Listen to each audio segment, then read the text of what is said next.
আল্লাহর হাবিব বলেন হাসরের ময়দান যেদিন কায়েম হবে, ওই কঠিন মুসিবতে মানুষ যেদিন নাফসি নাফসি বলে কাঁদবে, ওই কঠিন মুসিবতের সময় শাফাআতি লি আহলিল কাবাইর মিন উম্মতি, আমি আমার উম্মতের জন্য যেদিন হাসরের ময়দানে শাফাআতের ফাইলটা আমি নবী উকিল হইয়া, আমার উম্মত যখন আসামি হবে উম্মতের পক্ষে আমি উকিল হইয়া, আল্লাহ পাক যেদিন হাকিম সাজবেন ওই হাকিমের সামনে শাফাআতের ফাইলটা আমি ডিল করব। ওই কঠিন মুসিবতের সময় আমি আল্লাহর পক্ষ থেকে শাফাআত করার পরে আমি যখন সুপারিশ করব, আল্লাহ আমার সুপারিশ যখন গ্রহণ করবেন, আমি সব উম্মতগুলোকে বেছে বেছে আলগা আলগা করব।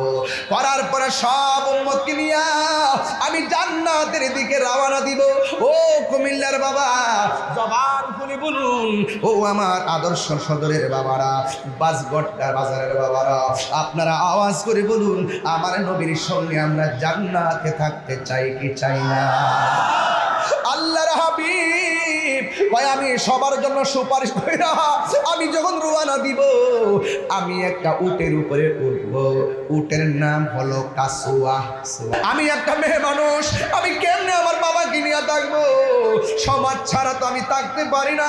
Man can not live alone, মানুষ একা থাকতে পারে না, তাই তো সঙ্গ লাগে।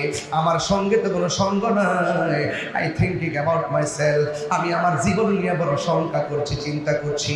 তোমরা একটা কাম করো, শুধুমাত্র আজকে রাত্রটার সময় দাও, আগামীকাল আমার বাবাকে নিয়ে আমি জঙ্গলায় চলে যাব। কিন্তু আমার বাবার কারণে তোমরা কষ্ট পাবে সেটা আমি কোনোদিন বরদাস্ত করব না। তোমাদের কথা মোতাবেক একটা রাত আমাকে থাকতে দাও। ওই মুহূর্তে মেয়েটা রাতের বেলা নামাজ পড়া ঘুমাইয়া গেছে। মেয়েটা ঘুমের করে স্বপ্নে দেখেন কে জানে তার আয়েশা বলতেছে, মা তোর বাবার চোখের মধ্যে কবিরাজের ওষুধ বাইটটা দিল কাজ হবে না। তোর বাবার চোখ যদি ভালো করতে চাস, যেই নবীরে মারতে গেছে ওই নবীর কদম মুবারকের ধুলা মুবারক তোর বাবার চোখের মধ্যে লাগাইয়া দে, দেখবে তোর বাবার অন্ধত্ব দূর হইয়া ভালো হইয়া গেছে। আর জোরে জোরে কন্যা সুবহানাল্লাহ। এবার মেয়েটা ঘুম থেকে উঠলো, ওইটা মনে মনে ভাবতেছে, আমার বাপ যারে মারতে গেছে তিনি কি আমার বাবাকে ধুলা মুবারক দিবে নাকি? কয় না। এবার মেয়েটা তো নবীরে ভালোবাসে, মেয়েটা কয় বাবার যদিও নবীরে মারতে গেছে, আমার নবী তো রহমাতুল লিল, জোরে বলা রহমাতুল লিল, ওয়া মা আরসালনাকা ইল্লা রাহমাতাল লিল আলামিন। আমার নবী হলো রহমাতুল লিল আলামিন। এবার আমি নবীর কাছে গেলে নিশ্চয়ই নবী আমাকে ফিরাইয়া দিবে না। আমার নবী তো প্রায় সময় বলতেন, সালুনি সালুনি, আমার কাছে যা চাও আমি তাই দিব। এবার মেয়েটা অনেক সাহস কইরা নবীর বাড়িতে গেছে গো, যায়া ডাক দিয়ে কইয়া, আসসালাতু ওয়াসসালামু আলাইকা ইয়া রাসূলুল্লাহ, ইয়া রাসূলুল্লাহ আপনার কদমে সালাম। আমি একটা দরখাস্ত নিয়ে আপনার কাছে এসেছি। আমার বাবা জাতে হইল ইহুদি, আপনার রূপ সহ্য করতে না পাইরা আমার বাবা আপনাকে মারার জন্য তলোয়ার নিয়ে আসছে। আমার বাবা আপনাকে মারার জন্য ঘুমের মধ্যে আঘাত করতে এসে আমার বাবা অন্ধ হয়ে গেছে। এখন অন্ধ হয়েছে তো বড় কথা নয়, আমার বাবার চোখের মধ্যে এমন জ্বালা, এমন যন্ত্রণা, এমন ব্যথা, এমন বিষ, বাড়িঘরের মানুষ কেউ ঘুমাইতে পারে না। সবাই বলছে আমার বাবার যেন আমি দূরে কোথায় নিয়ে যাই। আমি একদিন সময় নিয়ে রাতের বেলা ঘুমাইছি, ঘুমের ঘরে আমি স্বপ্নে দেখলাম আমার একজন এসে যেতেছে, আপনার কদম মুবারকের ধুলা মুবারক লাগাইলে আমার বাবার চোখ নাকি ভালো হয়ে যাবে। দিবেন নি গো নবী,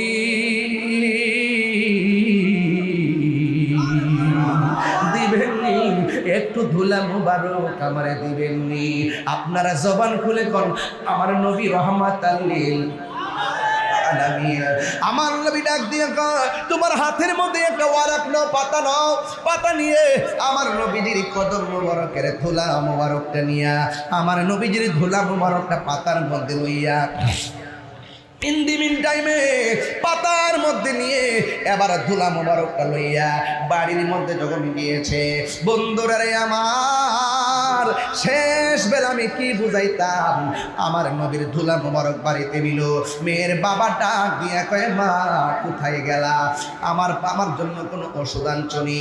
মেয়েটা ডাক দিয়া কয়, বাবা এমন ওষুধ আনছি, এই ওষুধ আজকে আপনার চোখে মারবো, যদি এখন চোখ ভালো না হয় আগামীকাল থেকে কোনো দিন আর কোনো ওষুধ আর আনবো না। কয়, মা তাড়াতাড়ি দাও। এবার বাবারে শোয়াইয়া চোখটারে খুললা ওই ধুলা মুবারক ওই তার বাবার চোখের মধ্যে দিয়া দিছে। দেওয়ার পরে মেয়ের বাবা ডাক দিয়ে কে, মা গো এতদিন তুমি ওষুধ লাগাইছো, আমার ওষুধ দিলেই আমার চোখের মধ্যে যন্ত্রণা শুরু হয়ে যেত, কোন ওষুধ লাগাইছো আমার চোখের মধ্যে দেওয়ার পর আমার চোখটারে ঠান্ডা ঠান্ডা লাগে, ঠান্ডা ঠান্ডা লাগে, ঠান্ডা। ডাক দিয়া গে, মা দাও আরো দাও। ওষুধ দেওয়ার পর মেয়েটা ডাক দিয়ে গে, বাবা আপনি একটু চোখটা খুললা দেখান না, আপনি আমারে দেখেননি, এতক্ষণ তো আমারে দেখেন নাই, এতক্ষণ তো ব্যথায় ভরপুর ছিল, এখন ব্যথা দূর হয়ে গেছে, একটা বার দেখেন না, আমারে দেখেননি। মেয়ের বাবা চোখ খুললাকে, মাগো আগে যেমন দেখতাম এখন আরো দ্বিগুণ ভালো দেখতেছি। কোন কবিরাজ থেকে ওষুধ আনছো নামটা বলো না, চামড়া সিল্লা হইলো, স্যান্ডেল বানাইয়া দিয়া হইলো আমি ঋণ পরিশোধ করব। মেয়েটা মনে মনে কয়, আমার বাবা নবীরে মারতে গেছে, আমি যদি এখন নবীর নাম বলি আমার বাবা না জানি কি কর।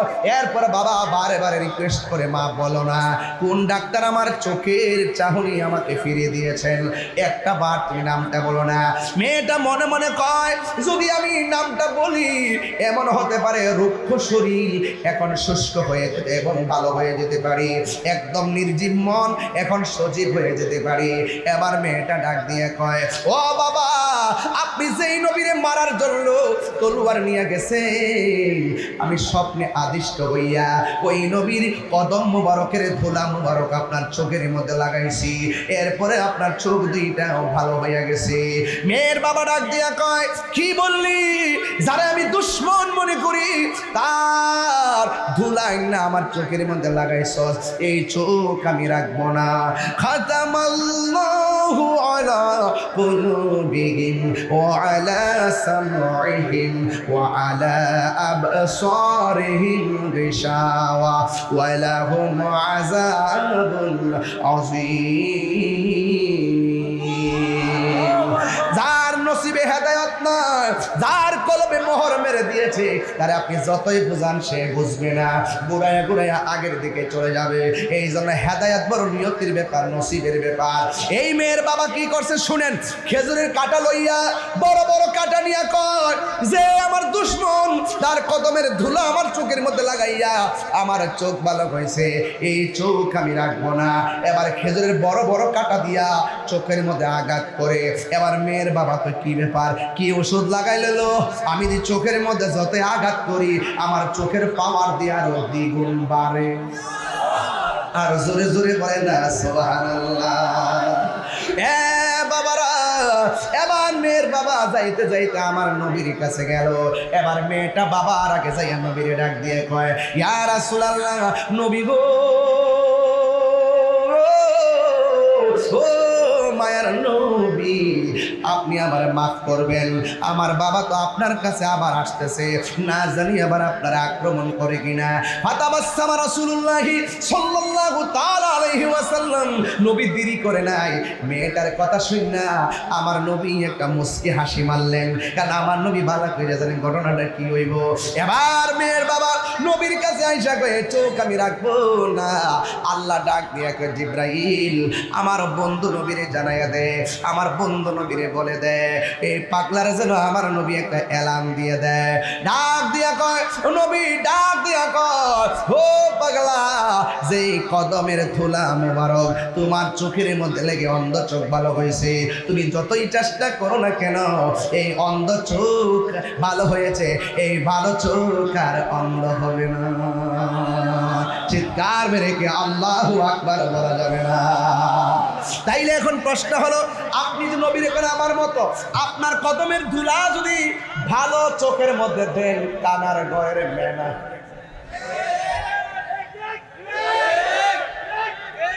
আপনার ভাইয়ের বাকিটা আমি যদি আদমশুমারি করি, আমি উদ্বোধন বাড়ি আবু ভাইকে একটু সহজ করে দিচ্ছি এবং অনুপ্রেরণামূলকভাবে কথাটা বলছি।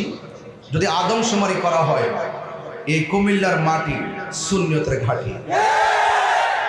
অসংখ্য তরিকাপন্থী, অসংখ্য দরবার, অসংখ্য পীর মাশায়েখ, অসংখ্য তরুণ সম্প্রীতি বান্ধব যোদ্ধা এই কুমিল্লাতে আছে, যারা হৃদয়ে সুন্নিয়তকে ধারণ করে কথা বলে। এই জন্য যেহেতু আমার ভাই এসেছেন, তিনি যেহেতু সমাজে মানবতার করে তিনি নিজেকে উজাড় করে দিয়ে কাজ করে যাচ্ছেন, আমি আশা করব আমাদের এই সুন্নিয়তের এই প্রোগ্রামগুলো অফকোর্স আপনি থাকবেন, থাকলে আমাদের কাছে ভালো লাগবে। কথা বলেন, ঠিক কিনা বলেন? এবং সর্বাত্মকভাবে আপনারা জানেন আমার ব্যাপারে যদি আমি একটু তুলে ধরি, আমি সার্বভৌমত্ব সুরক্ষায় ধর্মের নামে যেন কেউ ধর্মান্ধতা ছড়াতে না পারে, ধর্মকে যেন ধর্মের কিছু মহান জায়গায় রেখে মানবতার কল্যাণের জন্য মানুষ কথা বলে, এটাকে অনেক লাইক করি।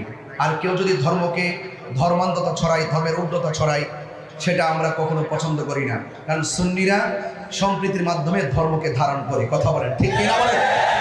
এই জন্য আমাদের এই কুমিল্লার মানুষ আমরা মিলেমিশে সুন্নিয়তকে আমরা ধারণ করতে চাই এবং ঘরে ঘরে রন্ধ্রে রন্ধ্রে সুন্নিয়তের যে ভীষণ ভীষণ অনুভূতি আছে, শান্তির বার্তা আমরা ঘরে ঘরে ছড়িয়ে দিতে চাই। কথা বলেন, ঠিক কিনা বলেন? এই জন্য আমার ভাইয়েরা, আপনারা যারা এসেছেন, আপনাদের কাছে আমার অনুরোধ থাকবে, আপনারা আদবের সাথে মহব্বতে বসবেন। আমাদের কাছে আরও অনেক গণ্যমান্য ব্যক্তিবর্গ এসেছেন, বিশেষ করে জনাব রাকিব হাসান সাহেব এসেছেন। আমার পক্ষ থেকে আমি ওনাকেও ধন্যবাদ জানাই। অনেক ওলামা একরাম বক্তব্য রেখেছেন। আলহাজ ডাক্তার মোহাম্মদ দেলোয়ার হোসেন আল কাদরি সাহেব, যিনি উদ্বোধক আজকের মাহফিলে, তিনি এসেছেন। সভাপতি জনাব শরীফুল ইসলাম কাদরি সাহেব এসেছেন। আমার স্নেহাস্পদ মাওলানা শামীম রাজা কাদরি আলোচনা করেছেন এবং আব্দুল কুদ্দুস নুরী সাহেব আলোচনা করেছেন। এবং আজকে এই ঈদে মাজিউন নবী, ঈদে মিলাদুন নবী, ঈদ আজম, নবীর শুভ আগমন, এই ইত্যাদি বিষয়গুলো আমরা যারা এখানে এসেছি, আমরা নবী পাকের শুভ আগমনে আমরা অত্যন্ত উজ্জীবিত হয়ে এই মাহফিলে এসেছি। আমরা মিলে মিশে, মাইনাস নয় ম্যানেজের মাধ্যমে সুন্নিয়তকে আমরা দেশ থেকে দেশান্তরে ছড়িয়ে দিতে চাই। কথা বলে মিলেমিশে, ওকে?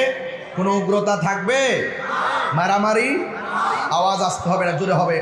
কোনো উগ্রতা, মারামারি, কাটাকাটি, সন্ত্রাসী, কোনো উগ্রতা? শান্তি থাকবে। এই শান্তির মাধ্যমে আমরা অনেক দূরে এগিয়ে যাব। আজকের এই মাহফিলটা মূলত শান্তির বার্তা হিসাবে আজকে আমরা আপনাদের সামনে হাজির হয়েছি, সেই শান্তির বার্তা দেওয়ার জন্যে। ভাইয়ের আমার, আপনারা যারা এই মাহফিলে এসেছেন, আপনাদের কাছে দুইটা জিনিস কামনা করি। একটি হলো ধৈর্য, আর একটি হলো মনোযোগ।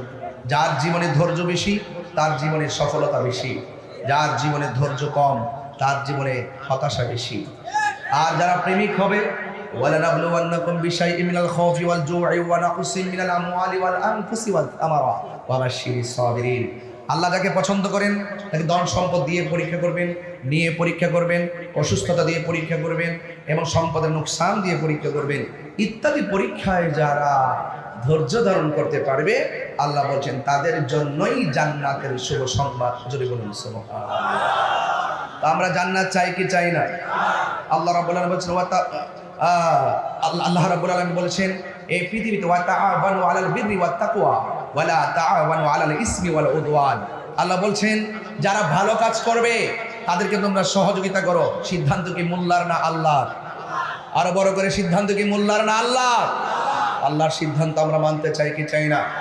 আল্লাহ রাব্বুল আলামিন বলছেন এভাবে, ওয়া তাআওয়ানু আলাল বিররি ওয়াত তাকওয়া ولا تعاونوا على الإثم والعدوان।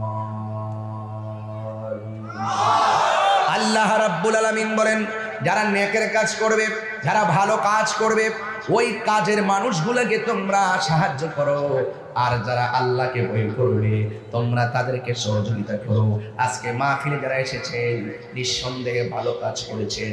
আজকের মাহফিলে যারা টাকা দিয়ে সহযোগিতা করেছেন নিঃসন্দেহে ভালো কাজ করেছেন। আজকের মাহফিলটা বাস্তবায়নের জন্য পিছনে যারা কাজ করেছেন প্রশাসন সহকারী, তারা ভালো কাজ করেছেন। আপনারা জবান খুলে বলুন ভালো কাজের সহযোগিতা করার জন্য কে বলেছে? এরপরে বলছেন যাদের অন্তরে আল্লাহর ভয় থাকবে। আল্লাহর ভয় কি জিনিস জানেন তো আপনারা? আল্লাহর ভয় মানে হলো যারা গুনাহ করার সময় চিন্তা করে কেউ দেখে না দেখে কে, এইরকম আল্লাহকে ভয় করে যারা গুনার কাজ ছেড়ে দেয়, আল্লাহ রাব্বুল আলামিন বলেন ওয়ালিমান খাফা মাকামা রাব্বিহি জান্নাতান। আল্লাহ রাব্বুল আলামিন বলেন আমি আল্লাহকে ভয় কইরা যারা গুনার কাজ ছেড়ে দিবে, আমি আল্লাহ রাব্বুল আলামিন তাদেরকে একটা জান্নাত দিব না, তাদেরকে দুইটা জান্নাত দিয়ে দিব। আল্লাহু আকবার বলেন না। জান্নাত দেওয়ার মালিক কে? দুনিয়াতে অনেকে জান্নাতের টিকিট বেচে, এটা চলবো, এটা পাবলিকে খাইবো, এটা তাহিরিরা খাইবো, জাহিরিরা খাইবো, এগুলোকে সুন্নি জনতা খায়। জান্নাত দেওয়ার মালিক কে? ওয়া বাশশিরিল্লাযীনা আমানু ওয়া আমিলুস সালিহাতি আন্না লাহুম জান্নাতিন তাজরি মিন তাহতিহাল আনহার।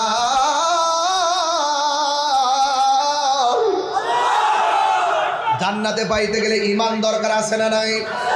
জান্নাত পাইতে গেলে নেক আমল দরকার আছে না নাই? এই জন্য আল্লাহ বলেন যারা আমি আল্লাহকে ভয় করবে, আমি আল্লাহ তাদেরকে জান্নাত দিয়ে দেব। ইন্নালিল মুত্তাকিনা মাফাসান হাদাইকা ওয়া আ'নাবা ওয়া কাওয়াইবা আতরাবা। আল্লাহ রাব্বুল আলামিন বলেন যারা আমি আল্লাহকে ভয় করবে, আমি আল্লাহ তাদেরকে একটা বাগান দিব না, হাদি কাদুদের বহু বছর হাদায়েক। আল্লাহ রাব্বুল আলামিন বলেন আমি আল্লাহ তাদেরকে দুইটা আঙ্গুর ফলের বাগান দিয়ে দিব। যেই জান্নাতটা দিব, এই জান্নাতের নিচে নহরগুলো আছে না নাই? এরপরে আল্লাহ বলেন ওয়ালা তা'বানু আলাল ইসমি ওয়াল উদওয়ান, ওয়ালা তা'বানু আলাল ইসমি ওয়াল উদওয়ান।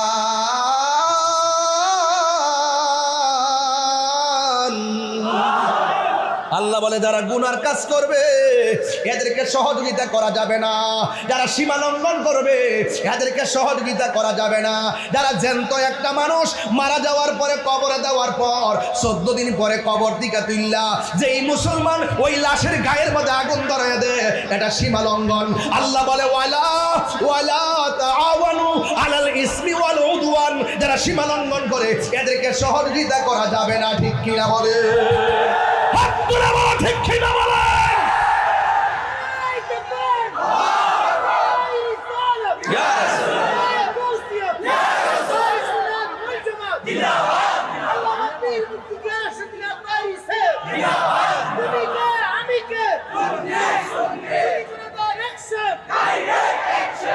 আল্লাহ আওয়াজ করবেন আল্লাহু আকবার। দুনিয়াতে যদি ইফটিজিং করে শাস্তি আছে না নাই? 6 মাসের জেল। কথা বলেন ঠিক কিনা? দুনিয়াতে কেউ মাদক সেবক করলে শাস্তি আছে না নাই? দুনিয়াতে কেউ যদি খুন করে শাস্তি আছে না নাই? কিন্তু এই মানুষটা যখন মারা যায় তার ব্যাপারে দুনিয়ার কোনো মানুষের অভিযোগ নাই। জবান খুলে কোন মারা যাওয়ার পরে বিচার করবে কে? আরো জোরে বলুন কে?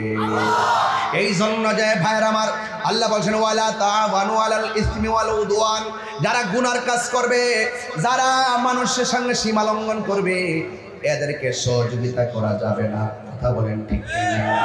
এই মানুষগুলো চিনাইতে হবে, বুঝাইতে হবে।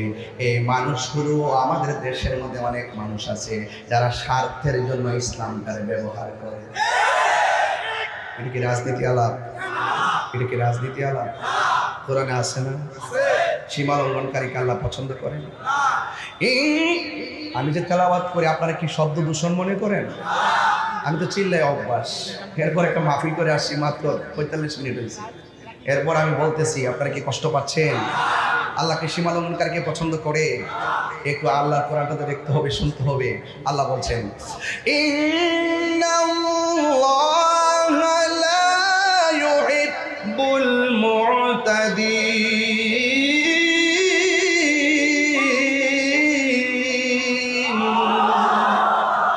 আল্লাহ রাব্বুল আলামিন সীমা লঙ্ঘনকারীকে পছন্দ করে এই জন্য সীমা লঙ্ঘন করা যাবে, গুনার কাজ করা যাবে। এই জন্য গুনার কাজ যদি করেন হিসাব আছে না নাই? আরো বড় করে হিসাব আছে না নাই? এই জন্য আপনাদের সবাইকে সোচ্চার থাকতে হবে। রাতের বেলা ঘুমাইবেন ঈমান নিয়া, এমন একটা সময় আসবে ঘুম থেকে উঠবে বেঈমান হইয়া। সকালবেলা বের হইলেন ইমানদার হইয়া, সন্ধ্যাবেলা বাড়ির মধ্যে ঢুকবেন বেঈমান হইয়া। ঈমান কোন দিকে চলে যাবে টেরও পাবেন না। আমার দেশের ভিতরে টেহার বান্ডেল ফাইলে দুয়ার বাসা ফাল্লাই জায়গা তাহিরির কি টেহা দেয় কিনতে পারবো কেউ? ডলার দিলে কি কালার ফাল্লাইলাম? তাহিরিরা কি কখনো হক কথা গোপন করে? এই হক কথা গোপন করে তাহলে আওয়াজ করে বলুন সেজদা দিব কাকে? আরে বড় করে কাকে? আল্লাহ কাছে। আল্লাহ ছাড়া কাহার কাছে মাথা নত করা যাবে না। সেজদা পাওয়ার মালিক কে? মাজার কি সেজদার জায়গা না জিয়ারতের জায়গা? আরো বড় বড় বলুন, জিয়ারত করা কি হারাম না সুন্নত? তাহলে জিয়ারতকে পূজার সঙ্গে তুলনা করলেন কেন? কেন তুলনা করলেন? এগুলো সীমালঙ্ঘন কথা, এগুলো গুনার কথা। কখনো নবীর সুন্নত হারাম হতে পারে না। কথা বলেন ঠিক কি না বলেন? এই সমস্ত কথাগুলো বলে বলে প্রশাসনকে ভার করে, রাষ্ট্রযন্ত্রকে ভার করে যে এই গ্রুপটা, এই সুফিবাদী মানুষগুলো, তরিকাপন্থী মানুষগুলো, মাজার পূজারি, এই টেক দিয়ে দিয়ে আমাদেরকে রাষ্ট্রের গুরুত্বপূর্ণ জায়গা থেকে দূরে সরায় রাখা হয়েছে। আমি পরিষ্কার ভাষা বলতে চাই, রাষ্ট্রযন্ত্রের গুরুত্বপূর্ণ ধর্মীয় সিদ্ধান্ত নিতে গেলে 75% সুফিবাদী সুন্নি জনতা ছাড়া এই দেশে কোনো সিদ্ধান্ত হতে পারে না।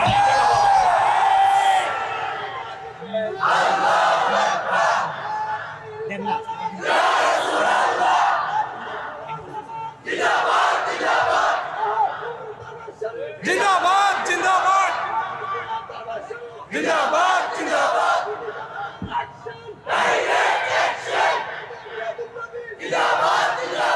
পবিত্র ঈদে মাজিদ নবী, পবিত্র ঈদে মিলাদুন নবী। আল্লাহু আকবার বলেন, আরো বড় করে আল্লাহু আকবার। অশান্তি না শান্তি? ইসলাম অর্থ কি? ইসলাম অর্থ কি? কবরে গেলে প্রশ্ন কয়টা হবে?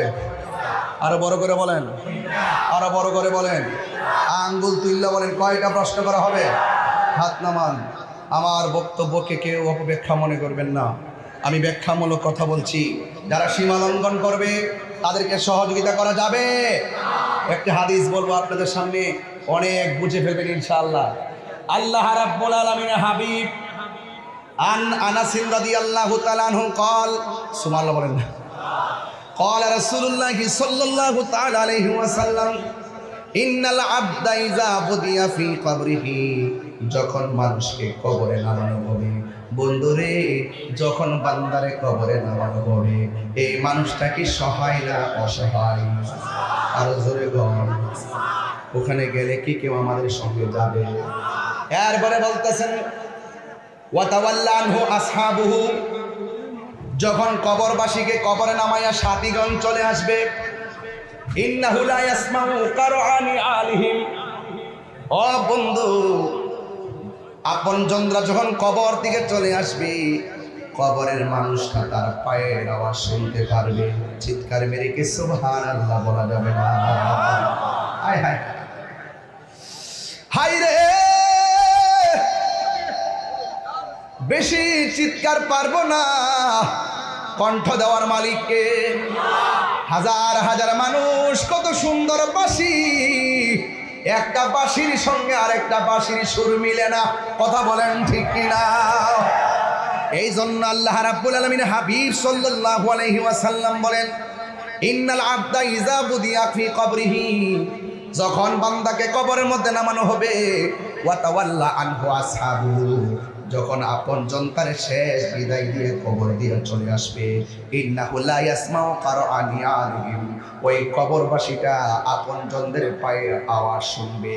ও বন্ধুরে, বন্ধুরে, ও বাবা, শুধু তাই নয়, আতাহু মালাকানে, দুইজন ফেরেশতা তখন কবরে নামবে, পাইয়া কোদানিহি, এরপরে কবরবাসীরা তুইল্লা বসাবে, কাফনের কাপড়ের বানগুলো খুলবে এবং শরীরের বানগুলোকে বাস থেকে ছুড়াইয়া কবরের মধ্যে তারে বসাবে, বসায়া পায়া কুলানে দুইজন ওই লাশটারে বলবে, ওয়ামা কুন মা কুনতা তাকুলু ফি হাযা রাজুলি মুহাম্মদ, এই নবী সম্পর্কে তোমরা দুনিয়াতে কি বলতে, নবীরে সম্পর্কে তোমরা কি বলতে, ফায়াকুলু, কবরবাসী বলবে, ফা আম্মাল মুমিন, যদি কবরবাসীটা মুমিন হয়, ফায়াকুলু বলবে, আশহাদু আন্নাহু আব্দুল্লাহি ওয়া রাসূলুহু, ওই কবরবাসী যদি মুমিন হয় সে বলবে এই নবী হলো সেই নবী যিনি হলেন আমার আল্লাহর বন্ধু, আমি সাক্ষ্য দিচ্ছি তিনি হলো আল্লাহর বন্ধু,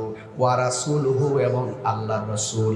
এরপরে ফায়ুকালু লাহু, ওই ফেরেশতাগুলা মুর্দারকে বলবে, উনজুর ইলা মাকাদিকা মিনান নার, তোমার বসার জায়গা থেকে জাহান্নামকে লক্ষ্য করো, জাহান্নামটা লক্ষ্য করার পরে ওয়া কাদ আবদালাকাল্লাহু বিহি মাকআদাম মিনাল জান্নাহ, কবরবাসী বলবে আমি প্রশ্নের উত্তর দিয়েছি জাহান্নামের আগুন কেন, ফেরেশতারা বলবে যদি তুমি উত্তর দিতে না পারতা কবরটা জাহান্নাম হয়ে যেত, উত্তর দেওয়ার কারণে আবদালাকাল্লাহু বিহি মাকআদাম মিনাল জান্নাহ, আল্লাহ রাব্বুল আলামিন তোমার স্থানকারে জান্নাত বানায়া দিয়েছে। এই আওয়াজে মানি না, জোরে জোরে বলেন না সুবহানাল্লাহ। তাহলে আমরা কি ইমানদার না বেঈমান? ইমানদারের নামাজ দরকার আছে না নাই? ও বন্ধু, ওয়া আম্মাল মুনাফিক ওয়াল কাফের, যদি কবরবাসী মুনাফিক হয় তারে প্রশ্ন করা হবে, ফায়ুকালু লাহু, কবরবাসীকে প্রশ্ন করা হবে, মা কুনতা তাকুলু ফি হাযা রাজুল, এই মুহাম্মদ সাল্লাল্লাহু আলাইহি সাল্লাম সম্পর্কে তোমরা দুনিয়াতে কি বলতে। দেখেন মুনাফিকরা দুনিয়াতে যেমন মুনাফিকি উত্তর দেয়, কবরে যায়ও মুনাফিকের উত্তর দেয়। কবরে যায় কি বলে জানেন? লা আদ্রি, আমি জানি না, কুনতু আকুলু মা ইয়াকুলুন নাস, দুনিয়াতে মানুষের কাছ থেকে যা শুনতাম তাই বলতাম। এমন লোক আছে না নাই? কিতাব দেখে না, দলিল দেখে না, আমরা হুজুর কইছে, আমরা মাওলানা কইছে, আমরা রেমুক কইছে, তমুক কইছে। কবরে যাওয়ার পরে সে বলবে লা আদ্রি, আমি জানি না, কুনতু আকুলু মা ইয়াকুলুন নাস, আমি দুনিয়ার মানুষের কাছে যা শুনতাম আমি তাই বলতাম। ফায়ুকালু লাহু লা দারাইতু ওয়ালা তালাইতা, কবরে ফেরেশতারা বলবে তুমি শিখলা না কেন, কোরআন দেওয়া হয়েছে তুমি পড়লা না কেন, আল্লাহু আকবার কর না কেন, যারা বুঝে তাদের কাছে গেলা না কেন। এরপরে বলা হয়েছে যখন সে উত্তর দিতে পারবে না তখন কি করবে শুনেন, কয় ওয়াই উদরাবু বিমা তারিক মিন হাদিদিন দরবাতান ফায়াসিহু সাইহাতান ইয়াসমাউহা মাইয়ালিহি গায়রা সাকালাইন। এরপরে মুনাফিক যখন উত্তর দিতে পারবে না তখন হাতুড়িওয়ালা একজন ফেরেশতা কবরের মধ্যে নামবে, তার চোখ দিয়ে কোনো কিছু দেখবে না রে আমার কুমিল্লার বাবা, তার কান দিয়ে ফেরেশতা কোনো কিছু শুনবে না। হাতুড়ি নিয়ে এমন ভাবে কবরবাসীর আঘাত করবে, মুনাফিকরে এমন ভাবে আঘাত করবে, আর কাফের এমন ভাবে হাতুড়ি নিয়ে আঘাত করবে 70 গজ মাটির নিচে নিয়ে ঢুকাইয়া দিব। গায়রা সাকালাইন, দুইটা প্রাণী আওয়াজ শুনবে না, গরু কবরের কান্নার আওয়াজ শুনবে, ছাগল কবরের কান্নার আওয়াজ শুনবে, প্রাণীগুলো কবরের কান্নার আওয়াজ শুনবে, দুইটা প্রাণী কান্নার আওয়াজ শুনবে না। বলছে গায়রা সাকালাইন, সাকালাইন মানে হলো একটা জিন জাতি আর একটা মানুষ জাতি, এই দুইটা প্রাণী কবরের আযাবের আওয়াজ শুনবে না কেন? ওয়া মা খালাকুতুল জিন্না ওয়াল ইনসা ইল্লা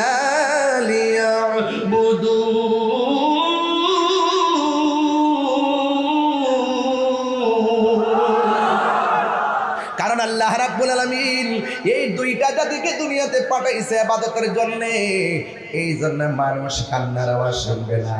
কিন্তু আমার বড় কষ্ট লাগে, আমার ভাই এখানের মধ্যে আছেন, আমার ভাই উবদাতুল বাড়ি আবু ভাই আছেন, ওনার যদি যৌবন ওনার যদি কিশোর বয়সের কথা বলি, ওনার একটা প্রশ্ন করবো, ভাই কবরে কয়টা প্রশ্ন করা হবে? ভাইয়া বলবেন 3টা। 1 নম্বর প্রশ্ন মার রাব্বুকা, শুনছেন না আগে? শুনছেন তো? মার রাব্বুকা অর্থ তোমার রবকে, আমার রবকে, শুনছেন না? এরপরে আমার দিনুকা, তোমার ধর্ম কি বলেন না? ওয়া মা কুনতা তাকুলু ফি হক্কি হাযা রাজুল, এই যে হাদিসটা নিয়ে আসছি সহিহ হাদিস, এবং হাদিসটার মান হলো হাদিস মুতাওয়াতির। এই হাদিসটা অস্বীকার করলে কাফের হবে। সেখানে প্রশ্ন করা হবে, মামা কুনতা তাকুলু ফি হাযা রাজুলি মুহাম্মদ, নবী সম্পর্কে দুনিয়াতে তুমি কি বলতে, নবী সম্পর্কে কি ধারণা করতে, প্রশ্ন করা হবে তোমার নবীকে, নবী সম্পর্কে কি বলতে। আর আমার দেশের কিছু মানুষ ওয়াজে উঠে বলে কবরে নাকি 3টা প্রশ্ন করা হবে। এর মধ্যে একটা হলো ওয়ামা দীনুকা। আমি প্রশ্ন করছি, উত্তর দেন। ওয়ামা দীনুকা, বলেন ওয়ামা দীনুকা। এটা ওয়ামা দীনুকা মানে কি? তোমার ধর্ম কি? জোরে, তোমার ধর্ম কি? এখন কিছু লোক বাইরে এসে বাইরে কবরে 2 নম্বর প্রশ্ন হবে আমার দীনুকা। এটার অর্থ হলো তোমার দলের নাম কি? তো এটা কি ব্যবসা না? এটা কি ব্যবসা না? বুঝে না ব্যবসা কোনটা, বুঝে না ব্যবসা কোনটা, বুঝবা তাহিরির সামনে আসলে বুঝবা কোনটা দুনিয়ার ব্যবসা, কোনটা প্রেমের ব্যবসা, কোনটা কি ব্যবসা সেটা বুঝবা ইনশাআল্লাহ। কথা বলেন হাত তুলে বলেন ঠিক কি না বলেন। অন্তত পক্ষে তাহিরিকে যাই বলো, ইসলাম নিয়ে হবে ব্যাখ্যা করার সুযোগ কাউকে দেওয়া হবে না। কথা বলেন ঠিক কি না বলেন। নারে তাকবীর, নারে রিসালাত, নারে পাক পাঞ্জাব, নারে হায়দারি, ইয়া আলী পবিত্র ঈদে মাজিউন নবী, পবিত্র ঈদে মাজিউন নবী, জিন্দাবাদ, পবিত্র ঈদে মিলাদুন নবী, শাহপুর দরবার শরীফ। ওয়ামা দীনুকা অর্থ কি? তোমার ধর্ম কি? আপনার ওয়াজ করে ওয়ামা দীনুকা, কবরে নাকি 3টা প্রশ্ন হবে, রাজনীতির প্রশ্ন। হ্যাঁ, 3টা প্রশ্ন রাজনীতির হবে। তোমার দলের নাম কি? তাহলে এটা কি অপব্যাখ্যা না ভাই? অপব্যাখ্যা না? এইভাবে মানুষকে প্রতারণা করবেন না। যেহেতু আমরা ধর্ম নিয়ে কাজ করি, ধর্মের অসঙ্গতি যেখানে হবে সেখানে আমরা রুখে দাঁড়াবো। এই আপনারা কেউ দেশ আসবেন, কেউ যাবে, এটাই স্বাভাবিক। কিন্তু ধর্ম এটা এমন একটি জায়গা, এটা শান্তির বার্তা দেয়। এই দেশে হিন্দু মুসলমান পাশাপাশি তারা তাদের পূজা করছে, আমরা আমাদের মাহফিল করছি, নামাজ পড়ছি, তারা তাদেরটা করবে, আমি আমারটা করব। তারা তাদেরটা যেভাবে করে সুন্দর হয় সেটাই করবে। আমি প্রয়োজন তাদেরকে নিরাপত্তার জন্য আমরা আমাদের জায়গা থেকে সিকিউর করব। কিন্তু এই নয় যে আপনি ওখানে গিয়ে বলবেন রোজার পূজা এক কত। হিন্দুরা তো বলে না এই কথা যে আমাদের রোজা আমাদের এক কতই, এ পিঠার ও পিঠ, এগুলো বলে, এগুলো কিন্তু বলবে না, সাবধান। এগুলো বলে আমাদের এই প্রজন্ম ধর্ম থেকে ছিটকে যাবে। কথা বলেন ঠিক কিনা বলেন। এরা প্রতারিত হবে। এ সমস্ত বিষয়গুলো আমাদের মুসলমানের জলাঞ্জলি, মুসলমানদের অস্তিত্বের জলাঞ্জলি দেয়। কথা বলেন ঠিক কিনা বলেন। এইভাবে কথা বলবেন। আমি নিষেধ করলাম, যারা যেটা জানেন না সেটা বলবেন না। যদি জানতে চান, যিনি জানেন তার কাছে যান। কথা বলেন ঠিক কিনা। আমাদের ধর্মের নাম কি? আরো বড় করে, ধর্মের নাম কি? 32টা দাঁতের ভিতরে জিহ্বাটা যেমন নিরাপদ, আমরা মুসলমানদের কাছে অন্য ধর্মের মানুষগুলো তার চাইতে বেশি নিরাপদ থাকতে হবে। দ্যাটস রিয়েলিটি এবং দ্যাটস ইসলাম। এটাই ইসলাম, এটাই বাস্তব। কথা বলেন ঠিক কিনা। এটাই সত্য। কিন্তু অন্য কোনো ধর্মের মানুষের উপরে কোনো জুলুম করা যাবে, কোনো কিছু চাপিয়ে দেওয়া যাবে, তাদের কোনো ক্ষতি করা যাবে। আপনার কাজ ধর্মের দাওয়াত দেওয়া। কথা বলেন ঠিক কিনা বলেন। এই জন্য আমার যুবক ভাইয়েরা, আমি প্রায় মাহফিলের মধ্যে বলি, কবরের ভিতরে যাওয়ার আগে সোজা হওয়ার দরকার আছে না নাই? আপনারা বড় করে বলুন, ইজ্জতের মালিক কে? আমার নবীকে জানের চাইতে বেশি ভালোবাসতে হবে। আমার নবীকে নিজের মার চাইতে বেশি ভালোবাসতে হবে। নবীর ভালোবাসার চাইতে যদি দুনিয়ার কোন নেতারে বেশি ভালোবাসো, আপনি কোনোদিন ইমানদার হতে পারবেন না। কথা বলেন ঠিক কিনা। পাইলে নিরালাহি গো নবী, পাইলে নিরালাই, পাইলে নিরালাহি গো নবী। আরে 2 কদমে চুমু খাবো, 2 কদমে চরণে ধুলি মাখে গাই, পাইলে নিরালাই গো নবী, পাইলে নিরালাই। আমার নবী নূরের নবী, আমার নবী জিন্দা নবী, বলো আমার নবী, আমার নবী জিন্দা নবী। দয়া করে থাইকো নবী, মরণের বেলায় বলো না, দয়া করে মরণের বেলায় পাইলে নিরালাই গো নবী পাইলে নিরালাই পাইলে নিরালাই গো নবী পাইলে নিরালাই দুই কদমে চুমু খাবো দুই চরণে ধুলি মাখিব গাই পাইলে নিরালাই গো নবী পাইলে নিরালাই কঠিন হাসরের দিনে কে তোরাবে নবী বিনে ওই দিন দেখলাম এক মাওলানা সাহেব বলতেছে হাসরের মাঠে নবী সুপারিশ করবো দূরের কথা নবীর জানলই নাকি ঠেলা ঠেলি এই কথা বললে কি সাধারণ আমি কেন আমি তো হুজুর না একটা রিক্সাওয়ালাও তো মানতো না এতে করবো যে আমরা নামাজ যাই ফুরি না ফুরি নবী ছাড়া হাসর মাঠে কোনো গতি নবীর সুপারিশ আমরা চাই কি চাই না আবার কি বলে জানেন কয় নবী নাকি হাসর মাঠে বলবে আমার নেকের পাল্লা ভারী হয় নাকি বদের পাল্লা ভারী হয় নবী নাকি নিজের গুনার জন্য নিজেই নাকি পেরেশানিতে থাকবেন আর বড় করে কেন নাউজুবিল্লাহ তো এই কথাগুলো যখন আমি তুলে ধরি তখন অনেকে মনে করে আমি উগ্রতা ছড়াই উস্কানি দেই আমি বিভিন্ন কথা বলি একটা লোক যদি অন্যায় করে তার প্রতিবাদ করা না হলে তার অন্যায়টা সঠিক হয়ে যায় কথা বলেন ঠিক কিনা তাই এই জন্য আমরা ওই অন্যায়কারীকে প্রশ্রয় দিব না যারা ভালো কথা বলে তাদেরকে সহযোগিতা করব যারা সীমা লঙ্ঘন করে আমরা তাদেরকে সহযোগিতা করব এই জন্য আমি বলতেছি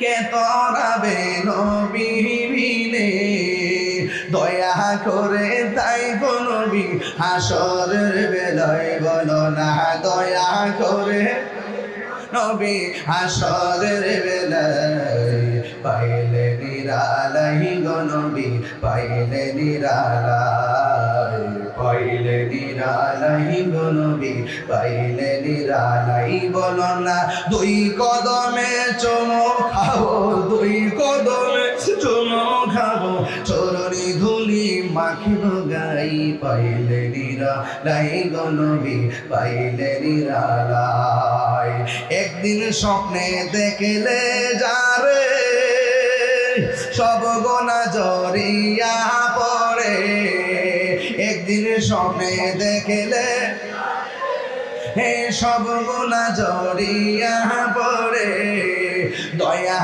করে তাই গো নবী নিদানের বেলায় বলো না দয়া করে নবী নিদানের বেলায় পাইলে নিরালাই গো নবী পাইলে নিরালাই পাইলে নিরালাই গো নবী পাইলে নিরালাই সুরে সুরে কি আল্লাহু আকবার বলা যাবে না ওই কবরে যাওয়ার আগে নামাজের দরকার আছে না নাই আর বড় করে বলা আছে না নাই আল্লাহ রাব্বুল আলামিন আমাদেরকে দুনিয়াতে পাঠাইছেন একমাত্র আল্লাহর গোলামি করার জন্য আর আমার নবীকে জানের চাইতে বেশি ভালোবাসতে হবে নবীরে ভালোবাসার সিস্টেম যদি বুঝতে চান সাহাবারা নবীকে কেমনে ভালোবাসছে ওই দেশে যাওয়া লাগবে ওই দেশের নাম কাম দেশ না ওই দেশের নাম হইল প্রেম দেশ ঠিক কিনা বলেন সাহাবীরা নবীরে কেমন ভাবে ভালোবাসছে জীবনের চাইতে বেশি না কম আরো বড় করে বেশি না কম বেশি ভালোবাসছে কেমন আমার নবী বলে সাহাবী হকের জন্য যুদ্ধের ময়দানে যাওয়া লাগবে এবার আমার নবী সাহাবীর হাতের মধ্যে তলোয়ার দিয়ে দিলেন কই তুমি যুদ্ধের ময়দানে যাইবা তুমি যদি শহীদ হয়ে যাও তোমার পরে সে পতাকাটা হাতে নিবে তুমি যদি শহীদ হয়ে যাও সে পতাকাটা হাতের মধ্যে নিবে তিনজনকে সেনাপতি বানাইয়া আল্লাহর হাবিব একটা যুদ্ধের ময়দানে ছেড়ে দিয়েছেন তারা কি যুদ্ধের ময়দান থেকে পলায়ন করেছে আমার দেশের মধ্যে সকালবেলা জিহাদের কথা কই রাতের বেলা ডলার খায় আছে না নাই টেহা দিলে বাজান আমি যে কি দেখতেছি বাজান আমি বিতর্কতভাবে যে কত কিছু জানি বাজান কেমনে কেমনে কেমনে কেমনে কারা কেমনে কেমনে সিস্টেম করে আলগা উলগা হইতেছে এবং কত ধরনের তাল বেতাল যে করতেছে মানে মাওলানারা ধর্ম যারা গবেষণা করে তারা যে এত প্রকার বিতর্কতভাবে যে এত মুনাফিক হইতে পারে আমি ভাবছিলাম না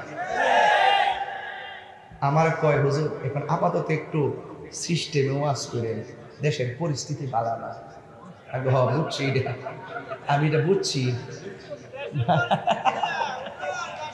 হ্যাঁ বলো না তো এই আবু ভাই কয় দেশের পরিস্থিতি একটু আগ বলছেন না মাশাআল্লাহ আপনি তো 200-300 বছর বাঁচবেন, যখন আপনি একটু একমতো ওয়াজ করেন আমারও তো চিন্তা ভাবনা করার দরকার নেই, কারণ হক কথা বইলা যদি আবু বাইর কালকে মইরা যায় আমার কোনো দুঃখ নাই। কোন কথা কয়, কোন কথা কইয়া আর কথা, কোন কথা বইলা হক কথা বইলা, ওখানে আপনি জানি না যদি সত্যটা গোপন করিয়া রাত্রেবেলা যদি কোন কিছু বেলায় মৌলবী শব্দে সকালবেলা রং আরেকটা ধরছে, এটা কি তার আবার নিজের মধ্যেই একটা গ্রুপ আছে, এক গ্রুপে 3 ভাগ, তো তুই থাকবি বিপক্ষে আর আমি থাকবো পক্ষে, আর তুই বান্ডিল দিন লইবে। গ্রুপ একটাই, ভাগ করছে 3টা, অর্ধেক জায়গায় এর সাথে অর্ধেক জায়গায় হের সাথে। এই লোকগুলো হলো মুনাফিক। এই মুনাফিকদের জন্য এই দেশের মাটিও রিস্কে আছে, ধর্ম রিস্কে আছে। কথা বলেন ঠিক? সুন্নিরা দেশ রক্ষা এবং ধর্মের সুরক্ষায় কথা বলে। আমাদের ইতিহাসটাই না দেখেন, আমরা কোনোদিন কোনো চেয়ারের জন্য লবিংও করি নাই, কাউকে যায় ধরিও নাই। আমরা বলছি ভাই রে, আপনারা আপনাদের মতো চলতে থাকেন। এই দেশের ইঞ্চে মাটি নিয়ে যদি কোনো ষড়যন্ত্র হয়, ধর্ম মদিনাওয়ালার সেই প্রেমের ধর্মকে নিয়ে যদি কেউ অপব্যাখ্যা করে আমাদের ধর্মের সুরক্ষার জায়গাকে কলুষিত করতে চায়, তাদেরকে চেক দিয়ে রেখে আপনারা 100 বছর থাকেন। প্রয়োজন আমরা কাজে লাগান। আমরা দ্বারা আমরা পারি আর না পারি, কিন্তু আপনার ক্ষতি করতে আমরা আমরা যাই করি না করি দেশের ক্ষতি করব না, ধর্মের ক্ষতি করব না। এই দেশে 53 বছর পর এরপরে আইসাও আমরা প্রমাণ করতে সক্ষম হয়েছি যে কি সবাই তো মৌলবী, এই গ্রুপটারা বালা মনে হয় রে, সারা জীবন কারেন্টে চলছিলেন রে, এরা দিলুম ভিতরে থেকে চা বিস্কুট খা, সুযোগ পাইলে দি ফানুস সাহেবের মতো আবার ফোনা দিয়া সুবল মারে সিগনারে কেন ভাইসা ভাইসা সিগনারে কেন। কিছু লোক আছে, সবাই না, কিছু লোক আছে ফাগল হেফাগল, আরে বারে হেফাগল, এই ফাগল কি গড়ে আগুন লাগালে আগুন লাগতো না? তো সুস্থ মানুষের কাজ কি এই ফাগলটা একটু দূরে রাখা। ওই আরেকটা পাগল এই কোটা একটু কমাই দে রে বাবা, বাইরে বাইরে করতেছে, বিল্ডিং আছে তো একটু এই কোটা কমাই রাখ।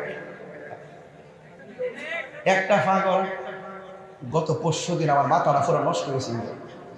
সে বলতেছে নবীজির স্ত্রী মোমেনদের মা খাদিজাতুল কুবরা রাদিয়াল্লাহু তাআলা আনহা জীবনে নাকি নামাজ পড়ে নাই, রোজা রাখে নাই, জীবনে নাকি পর্দাই করে নাই।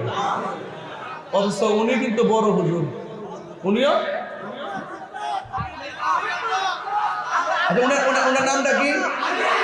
আমির হামজা। এই সুন্দর একটা কথা বলছেন। আমি তাদের হাই কমান্ডও বলে দিছি যে এগুলো একটু সামলান বাবা রে, এগুলো কি করেন একটু সামলান। নবীর আপনি যদি সরাসরি কোরআন সুন্নাহর বাহিরে কথা বলেন, আমরা কি ছেড়ে দিব? আমরা তো এই দেশ নিয়ে আছি, আমরা অন্য দেশ নিয়ে নাই। আপনি আপনার মতো চলেন, কিন্তু আপনি যখন কোনো অপব্যাখ্যা করবেন আমরা আপনাকে ধরব। এই যে দেখেন একটা হাদিস আমি কালকা বাইর করছি, আউয়ালুমান সাল্লামা আল হাসান হুসাইনের নারী। এরপর দেখেন রাহমাতুল লিল আলামিনের সহধর্মিণী আমাদের মা, যেই খাদিজাতুল কুবরাকে স্বয়ং আল্লাহ নিজে সালাম দিছে। আরে তাকবীর, আরে রিসালা, ইয়া রাসূলুল্লাহ, রিসালা, ইয়া রাসূলুল্লাহ, সুন্নাত ওয়াল জামাত জিন্দাবাদ, ঈদে মাজিদ নবী জিন্দাবাদ, ঈদে মিলাদুন নবী জিন্দাবাদ, শাহপুর দরবার শরীফ জিন্দাবাদ, আলাউদ্দিন সাহেব কেবলা জিন্দাবাদ, পীর মুফতি ইউদ্দিন তাহির সাহেব জিন্দাবাদ। আমি মনে হয় একটু চিল্লাচিল্লি বেশি করতেছে আজকে। আমি কিন্তু খুতবা পড়ি নাই রাত্র বেশি হওয়ার কারণে, আর কিছুক্ষণের মধ্যে ওয়াজ শেষ করে দেব। কারণ আমি যেই সময় যেভাবে রাত্র বেশি হয়েছে, যাই বলেন কালকে শুক্রবার আমার অনেক কাজও আছে, মারহাবা জোরে বল। তাহলে আওয়াজ কি আর 2 ঘন্টা? হ্যাঁ, তুমি তো ওয়াজ করো না, যে ওয়াজ করে আওয়াজ করে আল্লাহু আকবার। মা খাদিজাতুল কুবরা কি পর্দা করেন নাই? নামাজ পড়েন নাই? তো যেই ব্যক্তি বলে আমি এত পড়াশোনা করছি কোথাও পাই নাই, তো হেরা কি পড়াশোনা করছে জানেননি? হেরা হুজুর কথা আমল করছে। আর আমরা সরাসরি নবী পাকের নুরানি জবান মোবারকের কথা হাদিসে পাই আমল করি। কথা বলেন ঠিক কিনা বলেন? তো এই জন্য আমি গতকাল বলছি তাকে জাদুঘরে রাখার জন্য। জাদুঘরে রাখলে কি হবে? মানুষে বুঝবে যে আন্তর্জাতিক একটা মিথ্যাবাদী এই দুনিয়াতে ছিল, এই হলো আমির হামজা। কথা বলেন ঠিক কিনা বলেন? এবং শুধু তাই না, সে কয়েকদিন আগে 1 সপ্তাহ আগে বলছে আবু ভাই আমরা তো নবীজি তো ভাই কারো জন্য দুই ভাই, নবীজি তো আমাদের সব। এখানে যদি কেউ অন্যায় করে এটা বলতে হবে, কেউ মাইন্ড করেন না প্লিজ। সে গত সপ্তাহ বললো নবীজি নাকি সাংবাদিক ছিল, এটা কি কথা? এটা কি কথা? এরপর আমি যখন দৌড়ছি ভালো করে হুজুর, 3 দিন পরে কয় আমি একটা বক্তব্য দিতে চাইয়া স্লিপর টান হয়ে গেছে, আমার ভুল হয়ে গেছে, তাহাজ্জুদ নামাজের টাইমে আমি নবীকে সাংবাদিক বলার কারণে আমি তাহাজ্জুদ নামাজ পড়ে আল্লাহর কাছে ক্ষমা চাইছি। তুমি অত বড় মুফাসসির, তুমি এমন কথা বলো কেন? কথা বলেন, ঠিক কিনা বলেন? এগুলো বললে সমাজ কি বিতর্কিত হবে না? সমাজের ঈমান কি নুকসানে পড়বে না? এই জন্য আমাদের সকলকে সাবধানতার সাথে অবলম্বন করতে হবে। এই কথাগুলো বলতাম না যদি প্রসঙ্গ না হইতো। কথা বলেন, ঠিক কিনা বলেন? নবী ডাক দিয়ে কয় জাফর, ওই যে জাফর, যে জাফর, ও জাফর তুমি একটা কাম করো। আব্দুল্লাহ ইবনে রাওয়াহাকে বলছেন তুমি তলোয়ারটা হাতে নাও।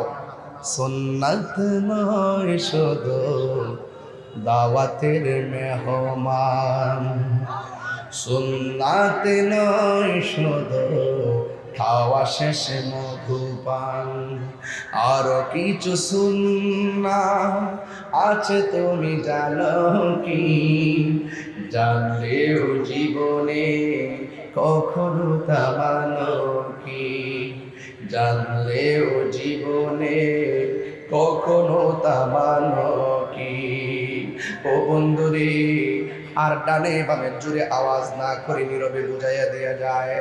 আল্লাহর হাবিব বলেন, ও আব্দুল্লাহ ইবনে রাওয়াহা, তোমার হাতের মধ্যে তলোয়ারটা লও, যুদ্ধের ময়দানে যাইবা। তোমার পরে তলোয়ারটা জাফর ইবনে আবি তালিবের হাতে দিবে, এরপরে খালিদ ইবনে ওয়ালিদের হাতে যাবে। আল্লাহর হাবিব গায়েবের খবর দেনওয়ালা, যেমনে সিরিয়ালটা এঁকে দিয়েছেন এমন ভাবে শহীদের সিরিয়াল শুরু হয়ে গেছে। হযরত আব্দুল্লাহ ইবনে রাওয়াহা তলোয়ার নিয়ে যখন যুদ্ধের ময়দানে গেছে, ওই মুহূর্তে এমন ভাবে যুদ্ধ শুরু করলেন, আপনারা আওয়াজ করে বলেন আব্দুল্লাহ ইবনে রাওয়াহার গায়ের মধ্যে গায়ের জোর না বেলায়েতের জোর। এবার তিনি যুদ্ধ শুরু করলেন, আপনারা আওয়াজ করে বলুন যার কেউ নাই তার কে আছি।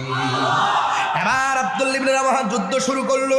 আমার নবী যেইভাবে সিরিয়ালটা দিয়ে দিয়েছেন এমন ভাবে আমার নবীর সিরিয়াল মোতাবেক হযরতে আব্দুল্লাহ ইবনে রাওয়াহা যুদ্ধের ময়দানে শহীদ হয়ে গেছে। দিলটা নরম করে দেন, যুদ্ধের ময়দানে যখন শহীদ হয়ে গেল, এরপরে জাফর ইবনে আবি তালিবের হাতের মধ্যে তলোয়ারটা নিয়ে নিলেন, একজন শহীদ হয়ে গেল। আপনারা জবান খুলে বলেন, আমার নবী যদিও যুদ্ধের ময়দানে যায় নাই, কিন্তু মসজিদ থেকে সেই যুদ্ধের চিত্র আমার নবী দেখার ক্ষমতা আছে না নাই? আবার হযরত জাফর ইবনে আবি তালিবের হাতের মধ্যে নিলেন, তিনি এমন ভাবে যুদ্ধ শুরু করলেন। যুদ্ধ করতে করতে এমন একটা অবস্থা, চতুর্দিকে সৈন্যতারে বের দিল। দেওয়ার পরে একটা বিয়াদব আইসা জাফরের ডান হাতের মধ্যে একটা কোপ মারছে, অর্ধেকটা হাত কাইটা ফেলাইছে। আপনারা বলেন, আমার হাতের মধ্যে যদি মাইক্রোফোনটা থাকে, আমার হাত যদি অর্ধেকটা কেটে যায়, একটু লেগে থাকে, আমি যতই চেষ্টা করি মাইক্রোফোনটা তুলতে পারবো না। অথচ 1-1.5 কেজি 2 কেজি ওজনের তলোয়ার গুলো তিনি তুলতে পারেন না। এবার তিনি তলোয়ারটা বাম হাতের মধ্যে নিলেন, বাম হাতের মধ্যে নিয়ে তিনি দাঁড়ায় দাঁড়ায় বাম হাতে যুদ্ধ করতেছেন। কিন্তু তারা নবীর কথা কেমন মানেন, নবীকে কেমন ধারণ করেন, ইসলামকে কেমন ধারণ করেন, আল্লাহর হুকুম কেমন মানেন, ইন দি মিন টাইমে বাম হাতটা এমন ভাবে ঝুলতেছে। বাম হাতটা যখন ঝুলতেছে, তিনি মনে মনে ভাবলেন আমি যুদ্ধ করতে অসুবিধা হইতেছে, আমি মন মতো যুদ্ধ করতে পারতেছি না ডান হাতের কারণে। বন্ধুরে বন্ধুরে, ও বাবা, এবার ডান হাতটা কেমন নড়চড় করে ডান হাতটারে নিজের পায়ের নিচে ফেলাইয়া টান দিয়া ডান হাতটারে ছিঁড়ে ফেলাইছে। ইসলামের জন্য প্রথম হাতটা কোরবানি দিয়া দিছে। এরপরে বাম হাতের মধ্যে তলোয়ারটা নিয়ে যুদ্ধ করে গো, একটা বিয়াদব বাম হাতের মধ্যে এমন জোরে একটা কোপ মারছে, কোপ দেওয়ার পরে বাম হাতটা কেটে ফেলে দিল। এবার তলোয়ারটা মাটির মধ্যে পড়ে গেল, দাঁত দিয়া কামড় দিয়া তলোয়ারের মাথার মধ্যে কইরা তলোয়ারটা নিয়ে সোজা হইয়া দাঁড়ায় গেছে। 2 হাত দিয়া দর দর করে রক্ত ঝরে রে আমার কুমিল্লার বাবা। ইন দি মিন টাইমে দাঁত দিয়া তিনি তলোয়ারটা ঘুরাইতে থাকে। আল্লাহু আকবার জোরে বললে আমার আল্লাহ খুশি হইয়া যাবে। হাই রে, বিয়াদবরা চোখের মধ্যে আঘাত করলো, বুকের মধ্যে আঘাত করলো, করতে করতে মাটির মধ্যে ফেলে দিল। হঠাৎ করে আমার আল্লাহর হাবিব বলতেছেন, তোমরা জানো নি আমার জাফর যুদ্ধের ময়দানে শহীদ হয়ে গেছে, আমার জাফর যুদ্ধের ময়দানে শহীদ হয়ে গেছে। তোমরা জানো নি আমার জাফর কি করুণ ভাবে শহীদ হয়েছে, ডান হাত কেটে ফেলেছে, টান দিয়া ডান হাতটারে ছিঁড়া বাম হাতের মধ্যে তলোয়ারটা নিয়ে গেছে, বাম হাতটারে কেটে ফেলেছে, তলোয়ারটারে কামড় দিয়া দাঁত দিয়া ধরছে। ও আমার যুবক ভাইয়েরারি, ও মুরব্বী আব্বারা, ও পর্দার আড়ালের মা বোনেরা, এলাকার গণ্যমান্য ব্যক্তিবর্গ একটু খেয়াল দেন রে বাবা। ও বন্ধু, আমার নবী বলে, ও পৃথিবীর মানুষ, তোমরা জানো নি আমার জাফর দুনিয়াতে হাত কুরবানি দিছে, নিজের জীবনটারে কুরবানি দিয়া দিছে। তোমরা জানো নি আমার জাফরের দাম আল্লাহ কত বাড়াইব। আমার নবী আপনার নবীকে সাহাবায়ে কেরাম বলেন, ইয়া রাসূলুল্লাহ, নবী গো, ও মায়ের নবী কেমন বাড়াবে? আল্লাহর হাবিব বলেন, হাসরের ময়দান যেদিন কায়েম হবে, ওই কঠিন মুসিবতে মানুষ যেদিন নাফসি নাফসি বলে কাঁদবে, ওই কঠিন মুসিবতের সময় শাফাআতি লি আহলিল কাবাইর মিন উম্মতি, আমি আমার উম্মতের জন্য যেদিন হাসরের ময়দানে শাফাআতের ফাইলটা আমি নবী উকিল হইয়া, আমার উম্মত যখন আসামি হবে, উম্মতের পক্ষে আমি উকিল হইয়া আল্লাহ পাক যেদিন হাকিম সাজবেন, ওই হাকিমের সামনে শাফাআতের ফাইলটা আমি ডিল করব। ওই কঠিন মুসিবতের সময় আমি আল্লাহর পক্ষ থেকে শাফাআত করার পরে আমি যখন সুপারিশ করব, আল্লাহ আমার সুপারিশ যখন গ্রহণ করবেন, আমি সব উম্মতগুলোকে বেছে বেছে আলগা আলগা করব। করার পরে সব উম্মতকে নিয়ে আমি জান্নাতের দিকে রওনা দিব। ও কুমিল্লার বাবা, জবান খুলে বলুন, ও আমার আদর্শ সদরের বাবারা, বাসগড্ডা বাজারের বাবারা, আপনারা আওয়াজ করে বলুন, আমার নবীর সঙ্গে আমরা জান্নাতে থাকতে চাই কি চাই না? আল্লাহর হাবিব ভাই, আমি সবার জন্য সুপারিশ করি না। আমি যখন রওনা দিব, আমি একটা উটের উপরে উঠব। উটের নাম হলো কাসুয়া। কয়েকটা প্রাণী বেহেশতে যাবে, একটা হলো মাছ। কি? কোন মাছটা? তেলাপিয়া। মাথা জানো সামান্য খারাপ করে যাচ্ছে, কি তার তেলাপিয়া, তেলাপিয়া কি অবস্থা বলতে সামনে বলছে মারহাবা। পাগল আছে, ভক্ত ভক্ত অনেক ভক্ত, ভক্তরা খুব শক্ত, এই জন্য শাসন করি, প্রয়োজনে সে আবার ইসলামের জন্য রক্ত দিতে রাজি আছে। দেখো তেলাপিয়া পুরো ওয়াশটার দিছে একবারে বাংলাদেশে ঢুকাইয়া। প্রাণ দয়ালে রে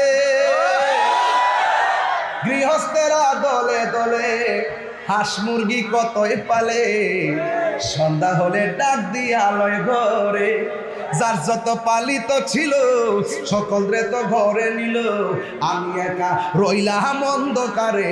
প্রাণ দয়ালে রে সন্ধ্যা হইল ডাকি দিলে না মরে। আর হেল নিছে তেলাপিয়া।